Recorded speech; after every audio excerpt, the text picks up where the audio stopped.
enough for me to stay with a cheater. When you got your own, do the he say, she say. Speaking on me, bitch, be say.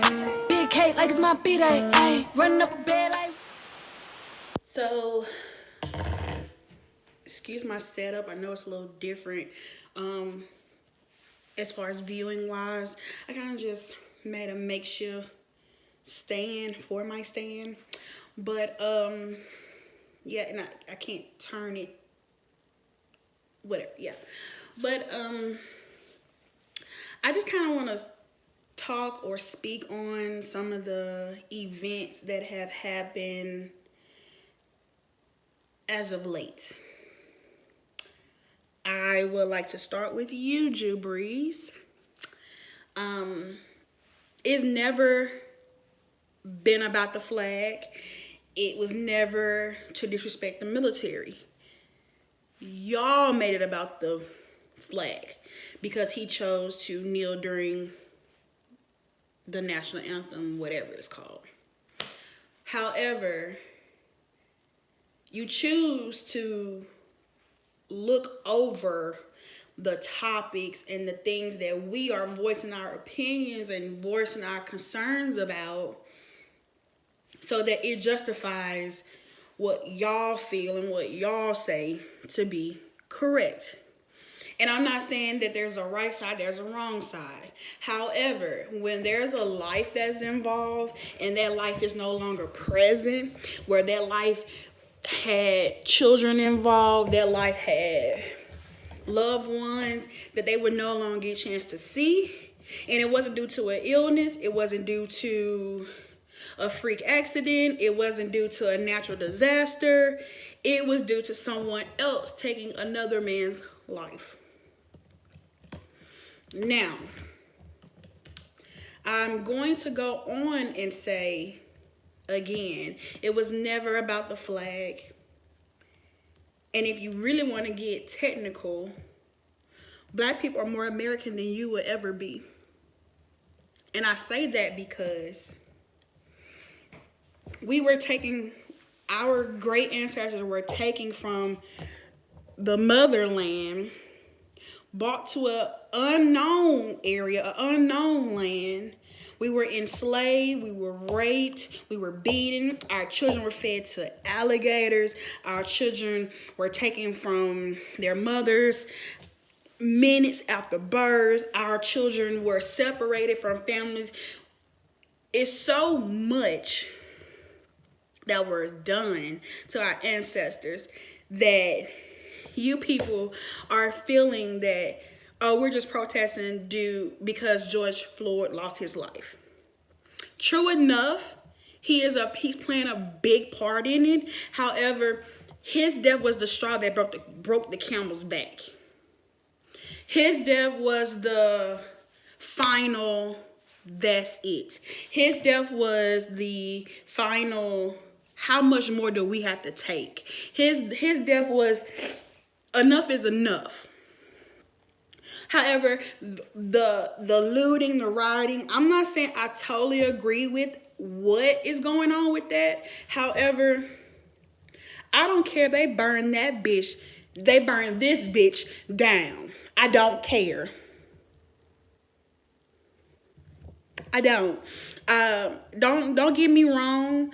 I do feel that a lot of the looting was done out of ignorance. I do feel that a lot of it was done just because, which that situation, and a lot of you are focused on that and using this whole thing to say is wrong. That we're gonna put those group of people and put them over here, and let's focus on these group of people who are standing for something, who are fighting for something, to get y'all to understand. However, you won't never understand because you're not trying to and you don't want to. I said it. Because it's not dealing with y'all directly. It's not affecting your community directly. Being black in America, you get stares, you get looks, you get comments. You're automatically judged based off this. And it doesn't matter your background, where you come from, your respect, your whatever it is that you have to offer to the world. That does not matter, because once they see this, everything else is out the window. Everything else is irrelevant. You a nigga. Now, so much has been instilled over the years, from segregation, from the Jim Crow, from the KKK, from the burnings, the rapings. Everything has been instilled from that to now. We have so much hatred built up that y'all don't even understand the magnitude of how a lot of black people are feeling. And y'all are lucky that black people are not seeking revenge.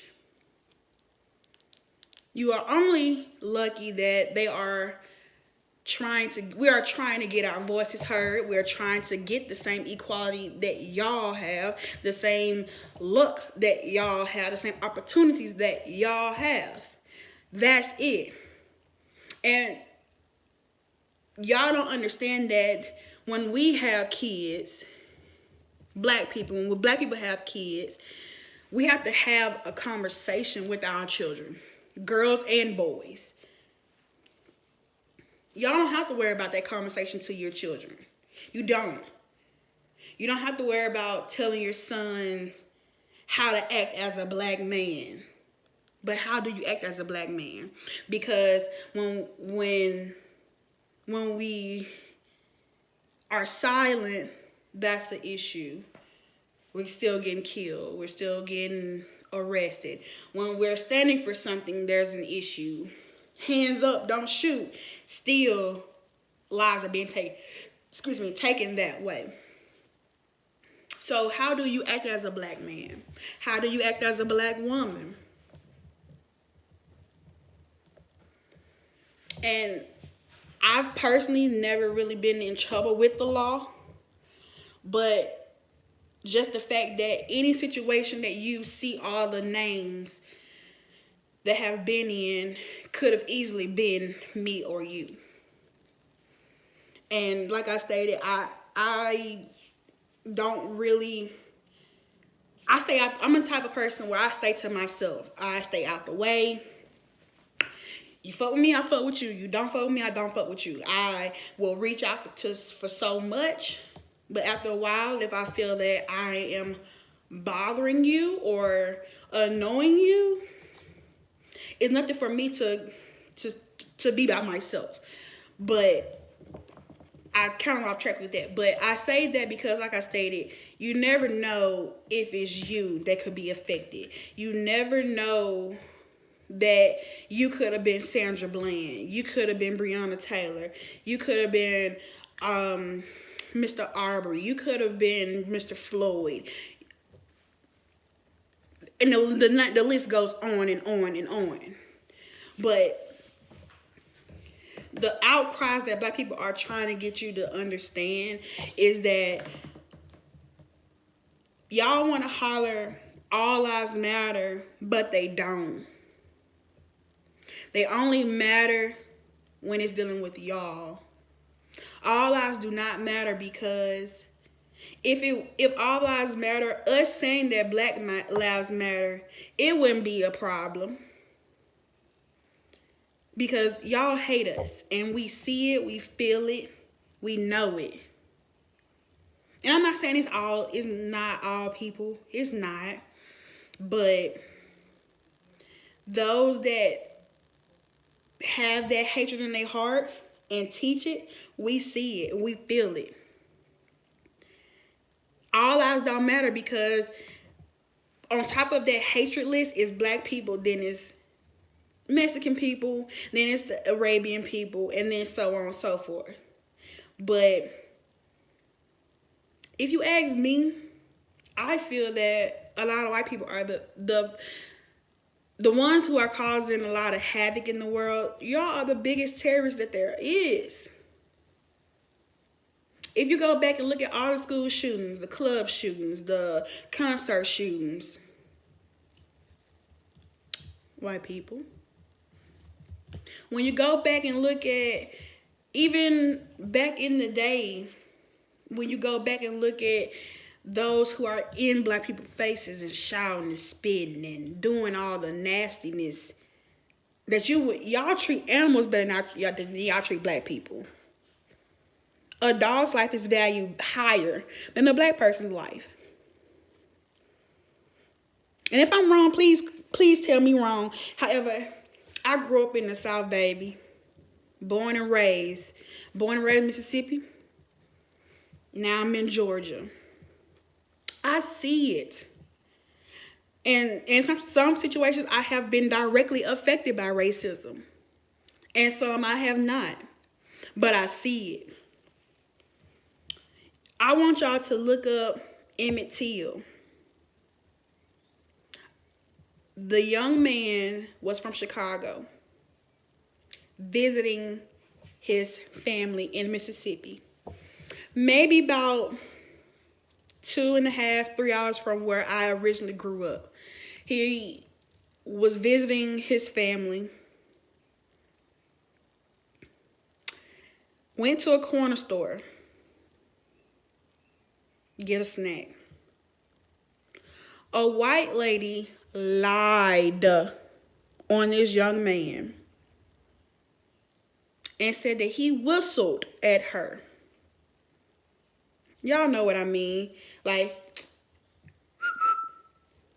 what's up? Hey, lady, how you doing? Something to that nature. You know, trying to get her attention because she was so pretty. And he had to get her attention. But she lied. Which, that lie cost this young man his life. They went to his family's house. His family member's house, I think it was his uncle, if I'm not mistaken. Went to his uncle's house, dragged him out of bed, then dragged him out of the house, where they later beat him so bad that when they beat him so bad, then once they couldn't do any more harm because he was dead, they threw his body into the Tallahatchie River. When he was found, his face was so unrecognizable that they were pushing for a closed casket funeral because it was so bad. You don't believe me? Look it up. Go look it up. Look at Emmett Till's face. Look at the story. This is not made up. Off of a lie. But his mom said, no, I want the world to see what they did to my son. And to this day, we can Google images of Emmett Till's face. The young man I think they said one of his eye sockets was completely one of his eyeballs was completely out of the socket. If I'm not mistaken, I believe his tongue was gone. Don't hold me to that part, but I just know for sure that the young man was a handsome young man. Handsome. But to be beaten to the point where you were unrecognizable. And the only reason why his mom was able to identify him was something that her father had that he also inherited. And that's how she was able to identify her son. Off of a lie. Which I believe maybe 3 years ago, the lady, because this wasn't too long ago because she just recently passed. And that's when she came out and said, yes, she lied. Off of a lie. See, that's what we are trying to get y'all to understand, people. Our lives get affected by the smallest little thing. Y'all don't have to worry about that. Y'all don't have to worry about wearing your pants too low, or wearing your pants too tight, or wearing too many chains before you get considered a thug, or having a nice car, having a nice house, because we're not allowed to have nice things before we get questioned and whatever it is. Y'all don't have to worry about the things that we have to worry about as black people in America. And Mr. Drew Brees, like I stated, you made the comment that this was about the flag and that you would never stand for a man who disrespects the flag. It's never been about the flag. Y'all using it as an excuse because you don't want to talk about what's at hand. You don't want to talk about the main thing that's going on. And if you have, I've always said, if you have nothing nice to say, don't say nothing at all. Like that lady told LeBron James, shut up and dribble. Bitch, shut up and throw the ball.